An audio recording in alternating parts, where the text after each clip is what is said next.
हे slice cake पाहिले ना की मला माझ्या बालपणीची आठवण येते आणि मला असं वाटतं बऱ्याच ठिकाणी हे स्लाइस केक असे बेकरीमध्ये पूर्वी मिळत असायचे. हल्ली सुद्धा बऱ्याच ठिकाणी मिळतात, पण हे असे इतके मस्त मऊ लुसलुशीत जाळीदार चांगला आठवडाभर टिकणारा हा केक बनवण्याची एक साधी सोपी पद्धत पाहणार आहोत. भरपूर क्रीमचे केक बनवण्यापेक्षा हा असा इतका छान मऊ लुसलुशीत साधा सोपा व्हॅनिला केक कसा तयार करायचा हे आज आपण पाहणार आहोत. नमस्कार, मी प्रिया, तुमच्या सगळ्यांचं खूप खूप मनापासून स्वागत. इथे सर्वप्रथम एक अशी खोल तळाची जाड कढई मी तापायला ठेवलेली आहे. त्यामध्ये एक स्टँड ठेवायचा आणि यावर असं जे व्यवस्थित बसेल असं झाकण आपण हे प्रीहीट करायला ठेवलेलं आहे. आता एक मिक्सरचं भांड घ्यायचं, यामध्ये एखादी अशी वाटी घ्यायची आहे. साधारण 100 ग्रॅम इतकं हे साजूक तूप आहे. तर मी या वाटीने सगळं साहित्याचं प्रमाण घेणार आहे. त्याच वाटीने एक वाटी इतकी साखर घ्यायची आहे. घरातली कोणतीही वाटी जरी तुम्ही प्रमाणासाठी घेतली तरीही चालेल.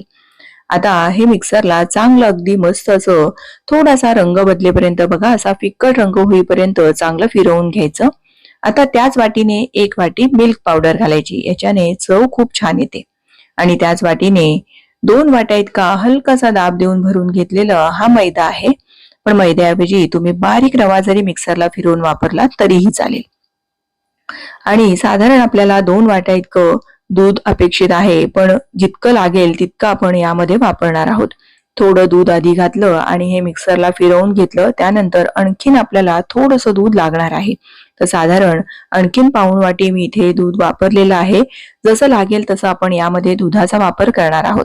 2-3 थेंब इथे व्हॅनिला एसेन्स घातला किंवा वेलची पावडर वापरलीत ना तरीही चालेल. आणि हे असं अगदी स्मूथ असं बॅटर आपल्याला तयार करायचं आहे. हे असं बघा एकसंध पडत आहे, याचाच अर्थ याला रिबन कन्सिस्टन्सी असं म्हणतात.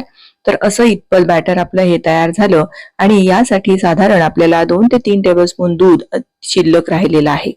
आता हे आपण थोडा वेळ बाजूला ठेवूया आणि इथे केक टीनची तयारी करायची. केक टीन मध्ये तुम्ही असं बटर पेपर लावून घेऊ शकता किंवा मग त्याला तूप लावून पिठाने असं भुरभुरून मग केक टीन तयार केला तरीही चालेल. आता यामध्ये सगळ्यात शेवटी आपल्याला बेकिंग पावडर घालायची आहे. बरोबर 1 टीस्पून बेकिंग पावडर आणि पाव टीस्पून इतका खाण्याचा सोडा घालायचा आणि फक्त पल्स मोडवर आपल्याला हे चालू बंद करत फिरवून घ्यायचं आहे.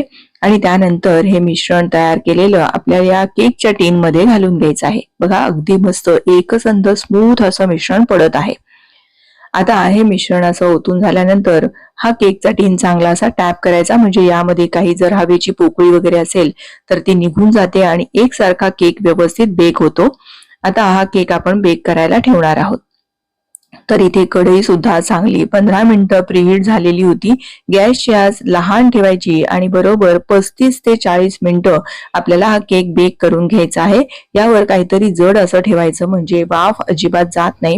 आणि बरोबर 35 ते 40 मिनिटं मला लहान आचेवर हा केक बेक होण्यासाठी लागला. म्हणजे केकवर बघा रंग फार सुरेख आलेला आहे, त्यामुळे 40 मिनिटांमध्ये केक अगदी आरामात शिजतो. आणि बघा सुरी यामध्ये घालून पाहिली तर व्यवस्थित कोरडी आलेली आहे, म्हणजे आजपर्यंत छान केक आपला बेक झालेला आहे. आता मात्र आपल्याला हा थंड होण्यासाठी असाच बाजूला थोडा वेळ ठेवून द्यायचा आहे. बघा काय सुंदर असा केक झालेला आहे आणि वरून रंग सुद्धा फार सुरेख आलेला आहे. जरी आपण ओव्हन मध्ये जरी केक हा तयार केला नाही तरी सुद्धा मस्त असा 40 मिनिटं जर आपण हा केक बेक केला तर रंग फार सुरेख येतो. आणि बघा बटर पेपर लावलं असल्यामुळे जास्तीचं काही केकच्या टीनला कुठेही मिश्रण चिकटलं नाही. आता हा पेपर सुद्धा असा काढून घ्यायचा. बटर पेपर लावल्यामुळे काय होतं तर आपल्याला ना केक डिमोल्ड करणं फार सोपं होतं आणि व्यवस्थित केक सुद्धा बेक होतो, एकसारखा रंग येतो. आणि बघा छान असा मऊ लुसलुशीत असा हा आपला केक तयार झालेला आहे. अतिशय साधं सोपं आहे. तुम्ही कुठलीही वाटी प्रमाणासाठी घेतली आणि जर तुमच्याकडे केक टीन नसेल तर कुकरच्या डब्यामध्ये जरी हा केक केला ना तरीही छान होतो. बघा काय मस्त मऊ लुसलुशीत तयार झालाय.